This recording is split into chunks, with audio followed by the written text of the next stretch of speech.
자고 광명으로 돕네. 큰 죄악에서 건지신 주를 내 고마워.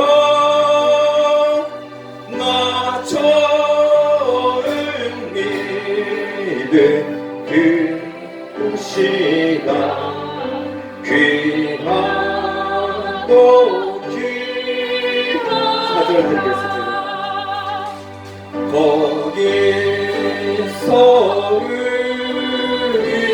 영원히 주님의 은혜로 해처럼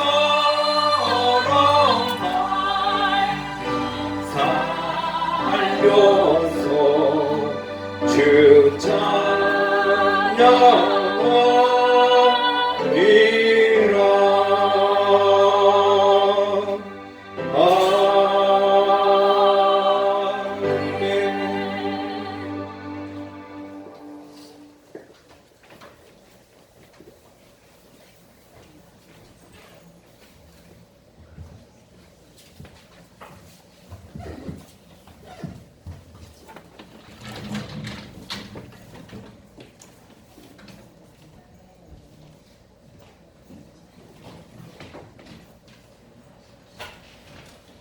예배 시간이 됐습니다. 다 같이 묵상기도 드림으로 주일 오전 예배 시작하겠습니다.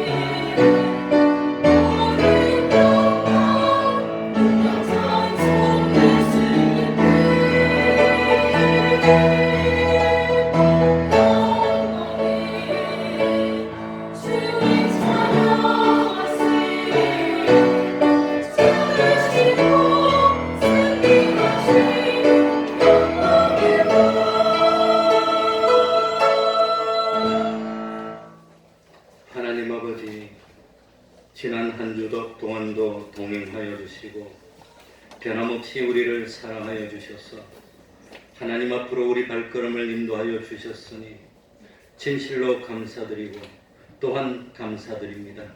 이 예배를 통해서 진실로 주님을 인격으로 만나는 시간이 되게 하여 주시고 우리들의 믿음이 참 생명 있는 믿음이 될 수 있도록 하여 주셔서 이 믿음으로 말미암아 나의 삶이 변화되고 나의 본성이 변화되고 나의 참 삶의 목표가 변화되는 놀라운 변화가 일어날 수 있도록 하여 주셔서 참으로 하나님 닮아 나가는 저희들 되게 하여 주시고 주님의 형상을 덧입는 저희들이 될 수 있도록 하여 주옵소서.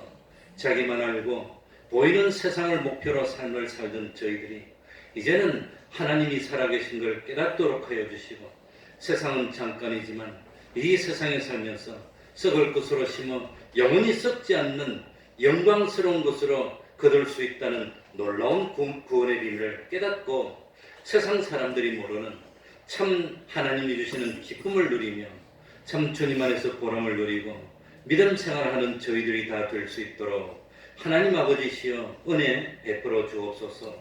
주님이 오시는 날이 점점 가까워 갈수록 우리들의 믿음은 점점 희미해지고 외식하는 일이 더 많아져서 참으로 주님이 오실 때는 이 땅 위에서 다른 믿음을 찾아 보겠느냐고 하셨던 그 주님의 말씀을 깨닫도록 하여 주시고 참으로 많은 사람들이 넓은 길로 간다 할지라도 혼자라도 오늘도 내일도 모레도 우리 하나님과 동행하는 걸음을 가는 저희들이 되게 하여 주옵소서. 우리 태평동교회 권속들이 진실로 믿음으로 하나님을 기쁘시게 하고 믿음의 그릇턱이 되게 해주시고 복의 근원 될 수 있도록 하여 주옵소서. 참 이 한 사람이 바로 있기 때문에 그 온 가정이 복을 받고 그 한 사람이 있기 때문에 그 사람이 있는 직장이 다 복을 받고 그 한 가정 때문에 온 나라가 우리 교회가 다 복을 받을 수 있는 참으로 한 사람 한 사람이 우리 하나님을 진실로 기쁘시게 하는 산 믿음을 가질 수 있도록 은혜 베풀어 주옵소서. 하나님 이 시간 참 우리 하나님께 진정과 신령의 예배드릴 수 있도록 하여 주시고 악령이 틈타지 못하게 하여 주옵소서. 주님의 이름으로 모인 곳곳마다 하나님의 은총이 함께하여 주시기를 바라며 예수님 이름으로 기도하옵나이다. 아멘. 다 같이 자리에서 일어나셔서 찬송가 25장입니다.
사도신경으로 신앙 고백하겠습니다.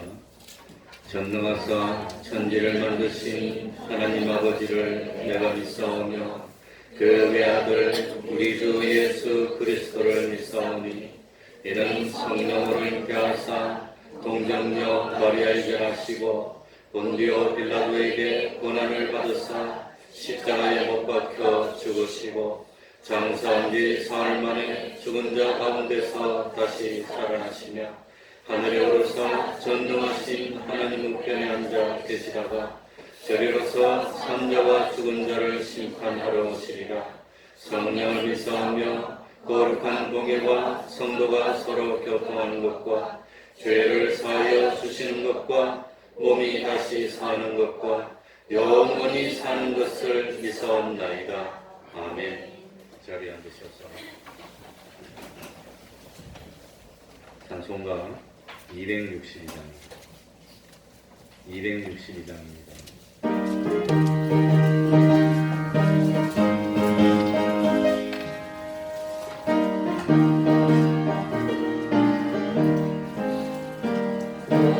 죄악기에서 없는 양같이 모든 사람을 찾아내는다.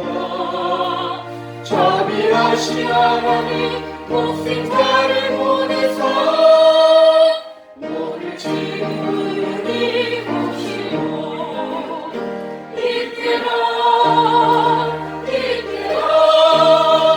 주의 은혜를 받을 때가 이때라. 지금 주께 나와 겸손하게 절하라. 구원함을 얻으리 험한 십자가 위에 달려 돌아가신 주 다시 살아나셨네. 기쁘다. 죄인 구원하실 때 어서 주께 나와 신의 구하라 구하라 이때라 이때라 주의 군을 막을 때가 이때라 지금 주께 나와 겸손하게 절하라 원하는 어른이 주의 귀한 말씀에 영원 생명인 날이 주님 너를 용서해 주신다 주가 부르실 때에 힘과 정성 다하여 주의 은혜 받으라 받으라 이때라 이때라 주의 은혜 받을 때가 이때라 지금 주께 나와 겸손하게 절하라 구원하는 어른이 생활 빨리 흐르고 세상 친구가 아닌데 너의 영혼을 받더라도 주의 구원 받으면 천국에서 영원히 주와 함께 살리라 살리라 이때라 이때라 주의 구원을 받을 때가 이때라 지금 주께 나와 겸손하게 절하라 구원하는 어른이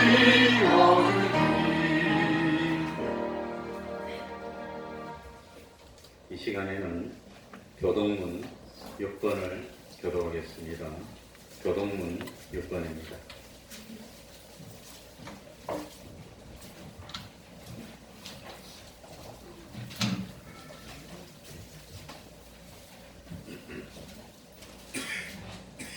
교동문 6번입니다.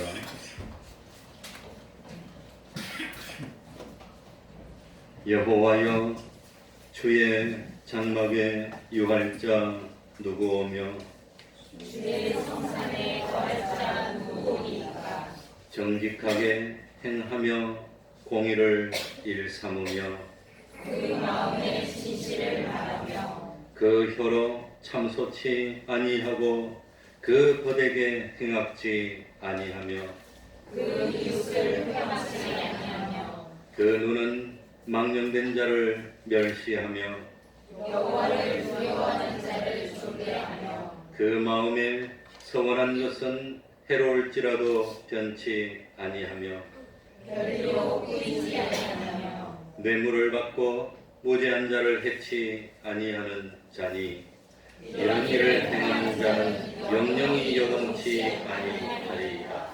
아멘. 이제 주인강 성가대 찬양이 있겠습니다.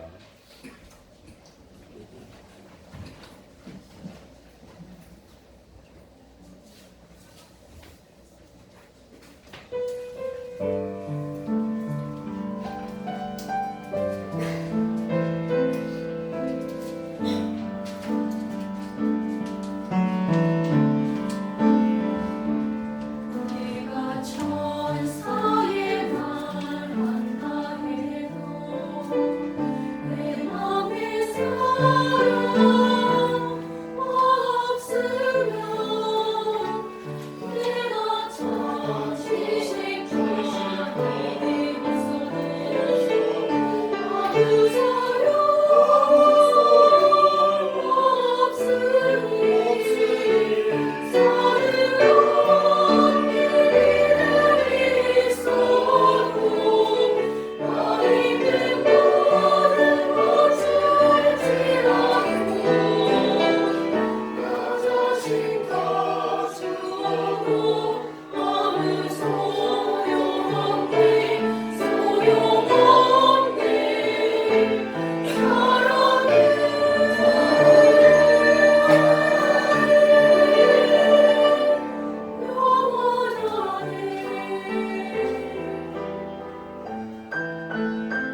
아멘.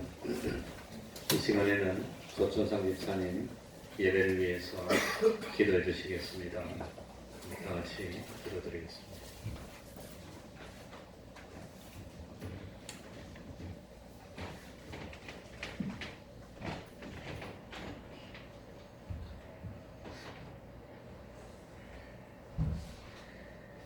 하나님 아버지 은혜에 감사함을 드립니다.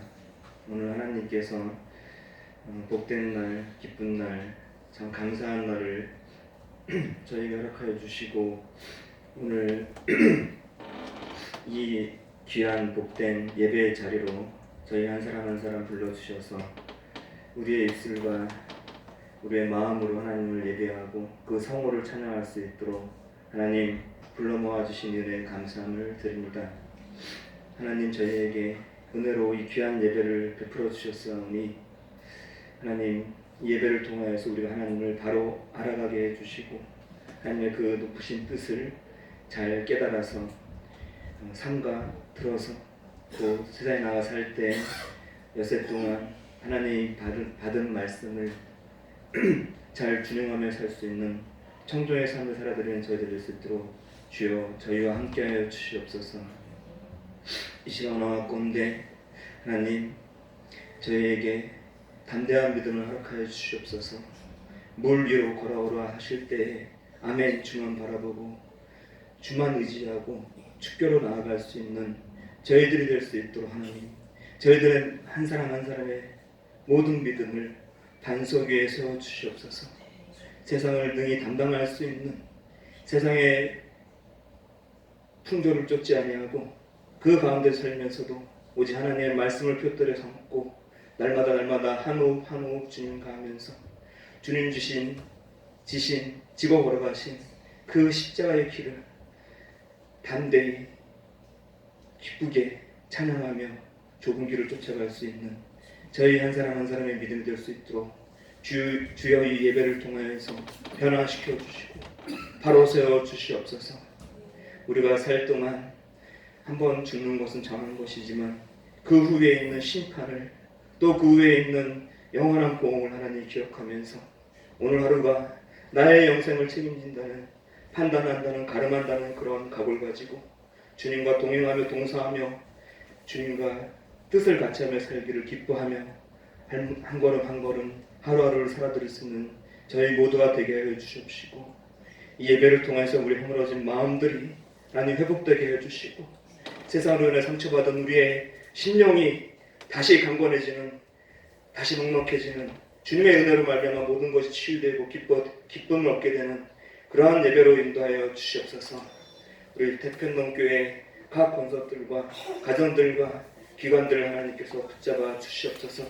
어려운 가운데지만 하나님께서 세워주셨사오니 충성을 다할 수 있는 주님을 기쁘게 하는 그러한 군사된 저희 교회가 되게 해주시고 기꺼이 세상에 나가서 하나님을 전하는데 하나님을 담대히 증거하는데 부족함이 없는 믿음 있는 교회가 되게 하여 주시옵소서.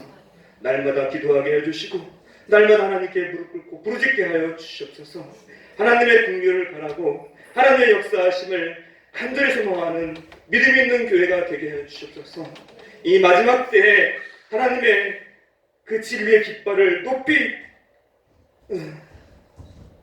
흔들며 나아갈 수 있는 담대한 주님의 충성된 교회가 되게 해 주시옵소서. 세워주신 목사님 항상 강건케 해 주시옵소서. 그 심령을 하나님 항상 감찰해 주시사 성령 충만함으로 인도해 주시고 그 입술에서 나오는 모든 하나님의 말씀이 저희들 가슴에 깊이 새겨져서 우리의 삶이 변화되고 우리의 삶이 믿음으로 자라갈 수 있는 원동력이 될 수 있는 그러한 능력 있는 목사님으로 세워주시옵소서. 각 기관과 각 구역들 하나님께서 인도하여 주시고 붙잡아 주시고 충성된 손길 위에 축복을 더하여 주시옵소서. 예배를 위해서 순종하고 기도하는 모든 손길들 위에 하나님 함께해 주시고 이 시간도 병원에 있는 여러 가지 일로 하나님께 나오지 못하는 연약한 심령들을 불쌍히 여겨주시고 치유하여 주시고 다음 시간에 함께 하나님을 기뻐할 수 있는 그런 영광된 자리에 나올 수 있도록 하나님 축복하여 주시옵소서. 이 예배에 시종을 주님께 의탁하옵고 예수님의 이름으로 기도드렸습니다.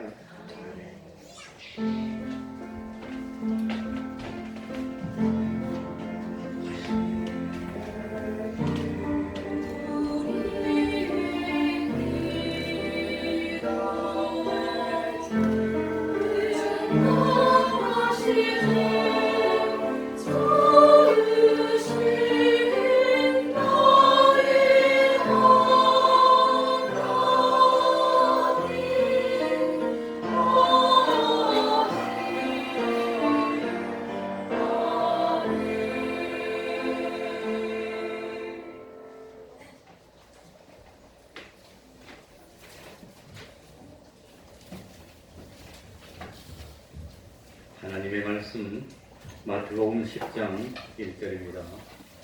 마태복음 10장 1절입니다.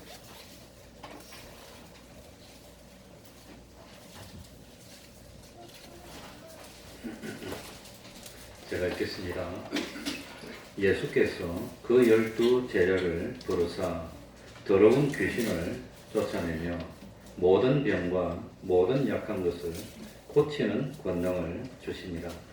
12 사도의 이름은 이러하니 베드로라 하는 시몬을 비롯하여 그의 형제 안드레와 세베대의 아들 야고보와 그의 형제 요한, 빌립과 바돌로메, 도마와 세리마테, 알페오의 아들 야고보와 다데오, 가나안인 시몬과 및 가룟 유다 곧 예수를 판자라. 아멘. 오늘은 네 번째입니다. 예수님의 제자 중에서 사도 요한에 대해서 말씀을 드리려고 합니다. 사도 요한은 예수를 믿는 사람이라면 남녀노소 할 것 없이 제일 많이 알고 있는 신구약 성경 66권의 요절이라고 할 수 있는 말씀. 하나님이 세상을 이처럼 사랑하사 독생자를 주셨으니 이는 저를 믿는 자마다 멸망치 않고 구원을 얻게 하려 하심이라는 말씀을 기록했던 제자가 사도 요한입니다. 사도 요한은 예수님의 12 제자 중에서 제일 나이가 어린 제자라고 알려져 있습니다. 자세히는 알 수가 없지만 대략 예수님의 부르심을 받고 사도가 됐을 때 나이가 20이 안 되고 10대 후반이 아니었나 여러 사람들이 그렇게 생각하고 있습니다. 그리고 사도 요한은 12 제자 중에 제일 오랫동안 살아남았던 제자로 기록이 되어 있습니다. 그래서 소아시아 태생의 요한의 제자였던 이레니우스의 기록에 의하면 요한은 주 98년에 에베소에서 살고 있었다고 기록이 되어 있습니다. 대략 한 100세까지 살지 않았나 그렇게 생각하고 있습니다. 또 사도 요한은 누구보다도 예수님의 사랑을 많이 받았던 제자로 알려져 있습니다. 그래서 사도 요한의 별명이 뭐지요? 사도 요한의 별명이 뭐지요? 예수님의 사랑받는 제자, 그렇게 되어 있습니다. 사도 요한. 아마도 나이가 제일 어렸기 때문에 또 예수님의 사랑을 많이 받았던 그런 것도 있지 않나. 그래서 이 사도 요한은 요한복음을 기록하면서 자기 이름을 직접 기록하지는 않고 예수님의 사랑받는 자, 이렇게 자기를 나타냈습니다. 그래서 이런 표현이 요한복음에만 5번이 나옵니다. 제일 먼저는 요한복음 13장 23절에 보면 예수의 제자 중 하나 곧 그의 사랑하시는 자가 예수의 품에 의지하여 누웠는지라 이렇게 되어 있습니다. 요한복음 19장 26절에서도 예수께서 그 모친과 사랑하시는 제자가 곁에 서는 것을 보시고 요한복음 20장 2절 시몬 베드로와 예수의 사랑하시던 그 다른 제자에게 달려가서 말하되 요한복음 21장 7절에도 예수의 사랑하시는 그 제자가 베드로에게 이르되 또 요한복음 21장 20절 베드로가 돌이켜 예수의 사랑하는 그 제자가 따르는 것을 보니 그래서 사도 요한의 별명은 예수님의 누구라 그랬죠? 사랑받는 제자입니다. 우리도 다 사도 요한처럼 주님의 사랑을 받고 있습니다. 그러면 사도 요한은 자기가 예수님의 사랑을 많이 받았다는 사실을 왜 그토록 강조했을까요? 왜 그랬을까요? 난 특별한 사람이니까.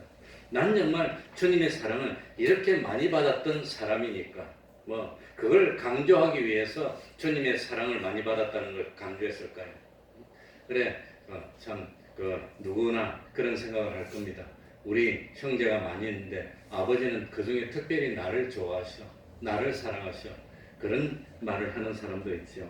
그런데 사도 요한이 특별히 자기가 주님의 사랑을 많이 받았다고 기록한 이유는 뭐냐 하면은 사도 요한은 다른 제자들에 비해서 아주 나이가 어렸습니다. 최고 어린 나이에 주님의 제자가 됐으니까 제일 능력도 부족했고 이 철이 좀 덜 들었던 상태고 그리고 그러니까 실수도 많고 허물도 많고 많이 부족했는데 그런데도 주님이 자기를 제일 이뻐해 주시는 겁니다. 그런데도 주님이 자기를 제일 사랑해 주셨다고 하는 겁니다. 그게 너무 감동스럽고 그래서 아마 이런 표현을 쓴 것이 아닌가. 그래서 사도 요한은 주님의 사랑을 증거하기 위해서 성경을 5권을 기록합니다. 요한복음, 그 다음 뭐지요? 요한일서, 2서, 요한 3서, 마지막에 요한계시록까지 기록했던 제자가 사도 요한이었다고 하는 겁니다. 요한의 아버지는 이름이 누구지요? 세베대. 어머니는 누구지요? 살로메.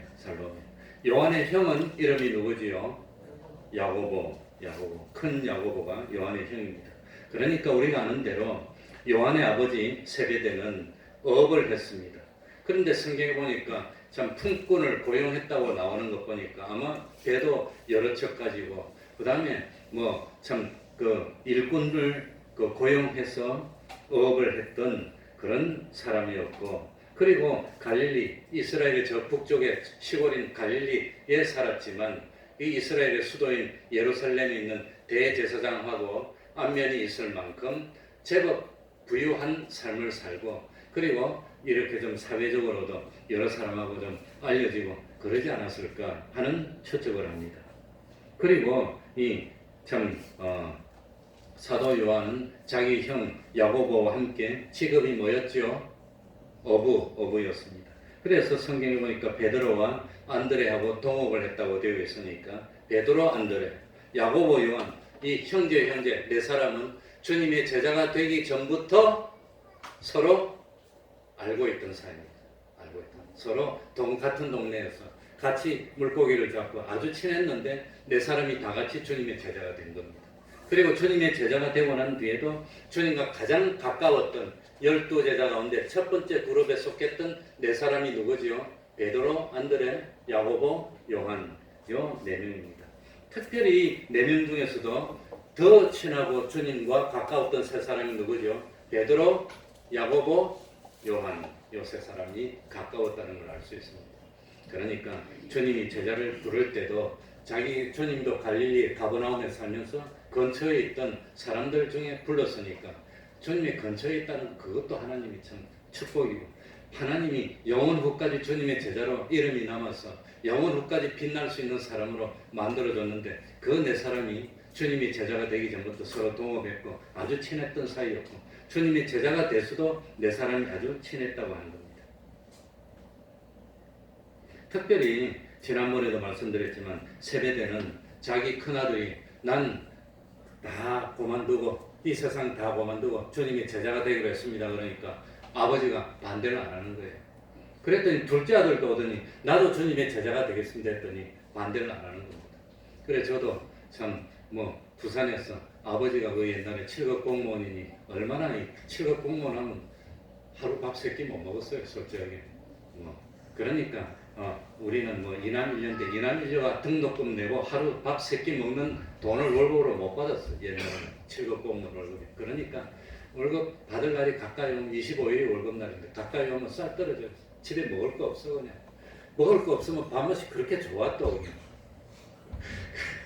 그래가지고 어릴 때는 아무튼 공무원이 그렇게 어려웠는데 그런데 살로메는 아니 참 그렇지. 그래서 나도 그런데도 불구하고 서울에서 대학을 다녔으니까 제가 아마 얼마나 힘들었을까. 그러니 대학 다닐 때 아버지 월급의 한 70~80%를 내가 혼자 쓰고 내 식구가 나머지 갖고 살았던 것 같아요. 제가 그렇게 참 철딱서니 없이 학교를 다녔어요. 그런데 직장 생활을 한 2년 하고 목회하겠다고 다시 치고 나온다 그랬을 때 얼마나 말리고 싶었을까 그런 생각이 듭니다. 근데 한 번도 말리는 말을 안 했어요. 이 뭡니까? 세배대도 한 번도 안 말렸습니다. 두 아들이 예수님의 제자가 되더니 자기 아내도 보니까 예수님을 섬긴다고 보따리 서서 예수님 따라 나섰어 그냥 아예. 그러면 아버지가 반대할 만한데 반대를 하지 않았다고 하는 겁니다. 그런 거 보니까 아버지 세배대도 예수님을 구세주로 믿었다는 걸 우리가 짐작으로 알 수 있습니다. 그러니까 이 예수님 당시에 초대교회 시절에 주님을 따르는 최고의 명문 가문이 누구였단 말입니까? 바로 이 세베대, 살로메, 야고보, 요한, 요 가문이 이 네 사람이 다 주님을 따랐습니다. 그리고 살로메는 갈릴리에서 주님이 주로 생활할 때 갈릴리 있을 때도 주님을 따라다니면서 아마도 식사도 대접하고 하고 이런 걸 전부 다 섬기지 않았을까 그리 생각이 되는데 예루살렘에 오니까 예루살렘까지 따라오면서 주님을 섬겼다고 하는 겁니다.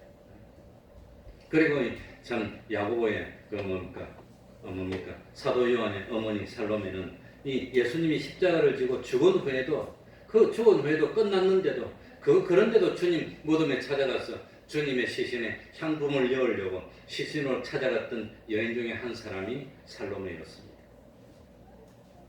그리고 아버지는 무슨 일을 했죠? 자기 두 아들하고 아내하고 다 따라갔는데 자기는 남아가지고 일꾼들 데리고 열심히 물고기 잡았어. 아마 주님이 활동하는데 재정적으로 뒷받침을 했던 그런 가정입니다. 그런 가정의 제일 막내가 누구였단 말입니까? 사도 요한이었다고 합니다. 그래 이 사도 요한은 요한복음을 기록하면서 또 다른 성경을 기록하면서 자기 이름을 한 번도 밝히지를 않고 항상 익명으로 나타냈습니다. 물론 다른 제자도 마찬가지입니다. 그래서 예수님의 12제자 가운데 첫 번째로 제자가 된 사람 2명이 누구지요? 안드레와 요한 두 사람입니다. 그런데 이 안드레와 요한은 원래는 누구의 제자였습니까? 세례 요한의 제자였습니다. 그런데 세례 요한이 예수님을 보더니 세상 죄를 지고 가는 어린 양이라고 그러고 나는 저 예수님의 신발끈을 드는 그런 수종 들게도 부족한 나는 그거 주님은 흥해야 되고 나는 쇠해야 된다. 그래가지고 세례 요한의 제자였는데 예수님의 제자가 되었어. 예수님의 12제자 중에 최초의 제자 둘 중에 한 사람이 사도 요한. 그리고 12제자 중에 제일 최초로 제자가 됐고 제일 나이가 어렸는데 제자가 된 사람이 누구였지요? 사도 요한이었다고 하는 겁니다. 그럼 다시 한번 봅시다. 사도 요한은 자기 형 야고보와 함께 예수님이 별명으로 무슨 별명을 지어줬죠? 보아누게 뭡니까? 우리의 아들. 쿵 하고 번개치는 우리의 아들이니까 성격이 뭐하다 말입니까? 아주 참 급합니다. 그런데 사도 요한은 별명이 뭡니까? 무슨 사도라고 알려져 있죠. 사도 요한은 사랑의 사도입니다. 사랑의 사도. 근데 원래 사도 요한이 사랑의 사도가 아니었다고 하는 겁니다. 원래는 성격이 아주 과격했고 편협했고 야심이 많았고 이기적이고 이런 사람입니다. 그래서 자기 형하고 의기투합해가지고 어머니 살로메를 모시고 와서 예수님에게 청탁을 했던, 그래서 세상에서 한 자리씩 자리 잡으려고 했던 사람이 요한입니다. 야고보, 요한입니다. 그리고 사도 요한은 뭡니까? 예수님을 영접하지 않고 배척했던 사마리아 사람들에게 형하고 같이 가서 하늘에서 불을 내려서 사람들을 태워버립시다. 그런 과격한 주장을 했던 사람이 뭡니까? 요한입니다. 야고보만. 그리고 또 배타적이었습니다. 그래서 예수님의 제자가 아닌 자기 12 제자가 아닌 다른 사람이 자기하고 같이 행동도 안 하면서 다른 데서 주님의 이름으로 귀신을 내어 쫓는 그런 이적을 행하는 걸 보고 누가 나섰습니까? 사도 요한이 나서가지고 가가지고 감히 넌 제자가 아닌데 주님의 이름으로 귀신을 내쫓자. 너 그런 짓 하지 마. 어디서 함부로 그냥 주님의 이름을 팔아먹어. 그래가지고 주님의 이름으로 귀신을 쫓아내는 그런 일을 하지 못하게 나서서 했던 사람이 누구였지요? 사도 요한. 그게 누가복음 9장 49절에 나옵니다. 요한이 여짜오되 주의 어떤 사람이 주의 이름으로 귀신을 내어 쫓는 것을 보고 그것을 우리가 보고 우리와 함께 따르지 아니하므로 금하였나이다. 그러면서 자랑스럽게 말한 겁니다. 그러다가 예수님한테 야단맞았어요.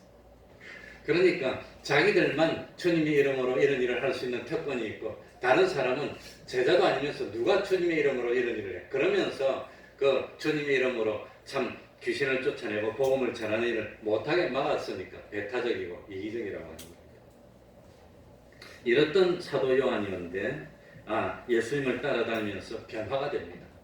처음에는 제자 중에서 너가 더 크다 내가 더 크다 우리는 참 아버지 어머니도 섬기고 이렇게 섬기고 우리는 형제가 다 섬기고 이렇게 더 크다고 서로 싸우고 그러면서 싸우다가 안 되니까 어머니 데려와서 주님의 우편에 참 좌편에 한 자리씩 주세요. 이런 일까지 했는데 나중에 그것이 잘못됐다는 것을 깨닫고 완전히 회개하고 하나님만 바라보는 사람으로 변화되고 겸손한 사람으로 참 섬기는 사람으로 종의 모습을 갖추는 사람으로 변화되었던 제자가 누구라 말입니까?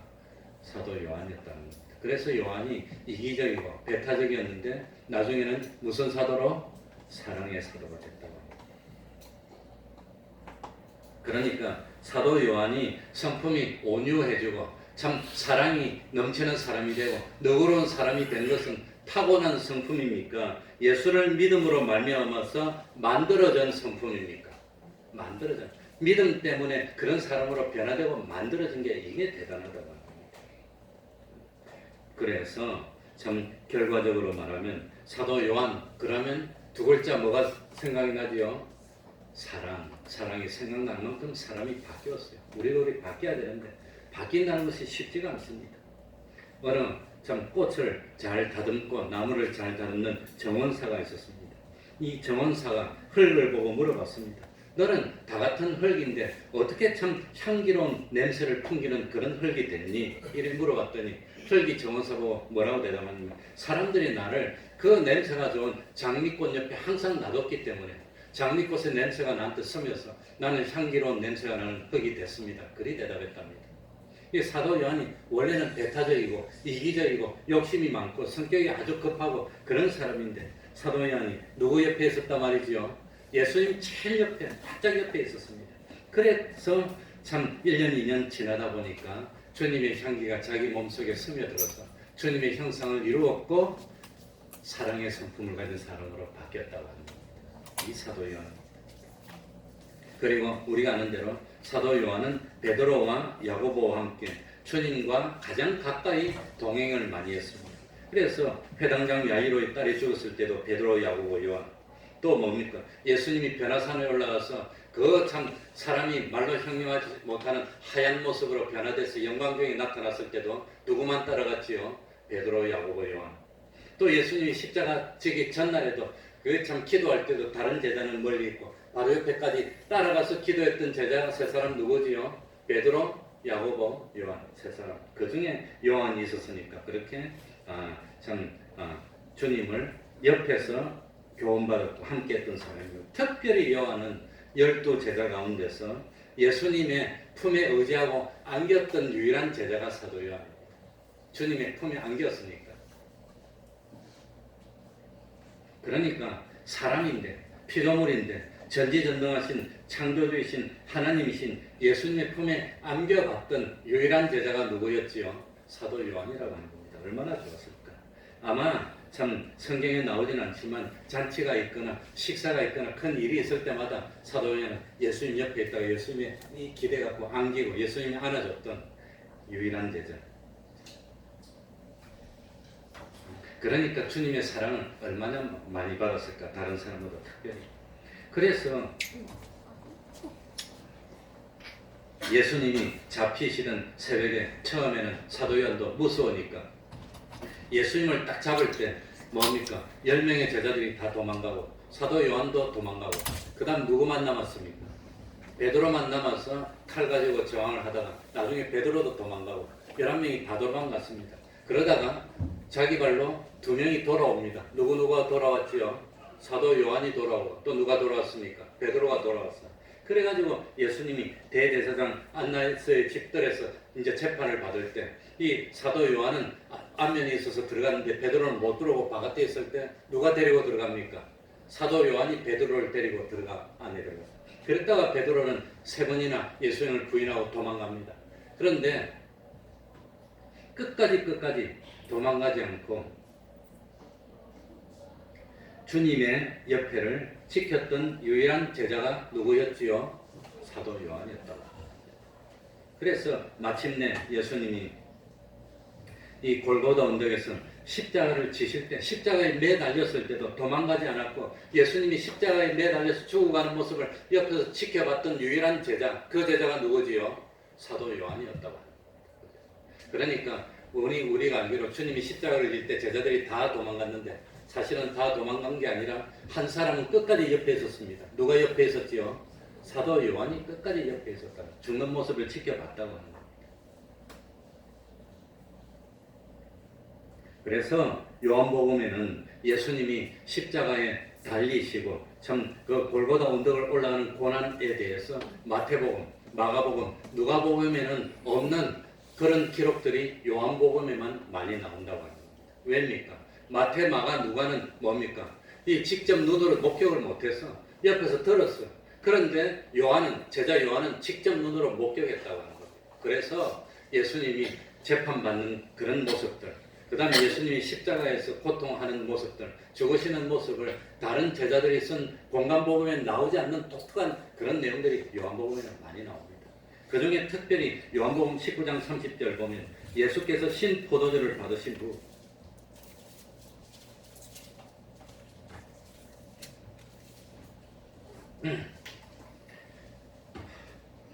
가라사대 다 이루었다 하시고 죽으면서 어떻게 죽었단 말이죠? 머리를 이렇게 숙이고 죽었다고. 머리를 숙이고 영혼이 돌아왔습니다. 그건 안 보면 어떻게 표현합니까? 안 보면. 사도 요한은 죽는 모습을 봤다는 겁니다. 죽을 때 꼿꼿하게 십자가에 매달려 있다가 마지막에 운명을 하시면서 머리가 탁 꼬그라졌는데 머리를 숙이고 운명하시다. 그걸 기록해놨어요. 그건 보지 않고는 모르는 일입니다. 그리고 요한복음 19장 34절에 그중 한 군병이 창으로 옆구리를 찌르니 곧 피와 물이 나오더라. 그걸 안 봤으면 어떻게 합니까? 창으로 또 좀 피가 나왔겠지. 그렇게 생각하지만 직접 보니까 피가 나고 나중에 물이 나오는 걸 자기 눈으로 본 거예요. 피와 물이 나온다는 걸 어떻게 합니까? 보지 않으면 모르는 일입니다. 그런데 사도 요한은 그걸 봐서 성경에 그렇게 기록했다는 거예요. 그리고 예수님이 죽으신 이후에 니고데모가 장사한다고 찾아왔던 그런 일도 요한복음에만 나오고 주님이 고난당하고 골고다의 언덕을 올라가는 이런 상세한 내용은 요한복음에만 나온다고 하는 겁니다. 왜? 사도 요한은 주님을 따라다니면서 끝까지 봤기 때문에. 그래서 생생하게 기록했던 유일한 제자였습니다. 또 사도 요한은 예수님이 죽으신 후에 예수님의 무덤이 비어 있다는 것을, 예수님의 무덤에 장사 지냈는데 분명히 장사 지냈는데 가보니까 무덤이 비어 있어 시체가 없어. 그걸 최초로 발견한 제자가 누구였지요? 사도 요한. 그걸 혼자 가진 않았습니다. 아마 겁이 나니까, 나이 어리니까, 10대니까 겁이 나니까 혼자는 못 가고 누구하고 갑니까? 베드로하고 갔어요. 그래서 뛰어갑니다. 나중에 뛰는데 사도 요한이 젊었으니까 더 빨리 뛰겠지. 무덤 앞에 가서 돌이 옮겨져 있으니까 겁이 나니까 무덤 안에 못 들어가고 서가지고 쳐다보니까 무덤이 비어 있는 거예요. 분명히 예수님이 누워 있어야 될 자리에 예수님 없고 흰 옷만 벗겨져 있어. 그걸 봤던 사람이 사도 요한. 그 베드로는 어떻습니까? 나이가 들었으니까 이미 결혼도 한 나이가 든 사람이니까 무덤 안에 들어가보고 확인을 했고 베드로가 두 번째. 그리고 부활하신 예수님이 디베라 바다로 제자들을 찾아왔을 때 그 7명의 제자가 물고기를 잡고 있었습니다. 그런데 예수님이 찾아오셨는데 아무도 예수님을 알아보지 못했는데 그때 예수님을 알아보고 주시다고 고함을 질렀던 제자가 누구지요? 사도 요한이었습니다. 사도 요한. 그래 사도 요한이 주시다 그러니까 그 다음에 베드로가 보니까 주님이거든. 그게 베드로가 급하니까 옷을 차려입고 뛰어내려서 뛰어갔던 사람이 베드로입니다. 뛰어갔던 사람은 베드로고 주님을 제일 먼저 발견해서 주님이라고 제자들에게 알렸던 제자는 사도 요한.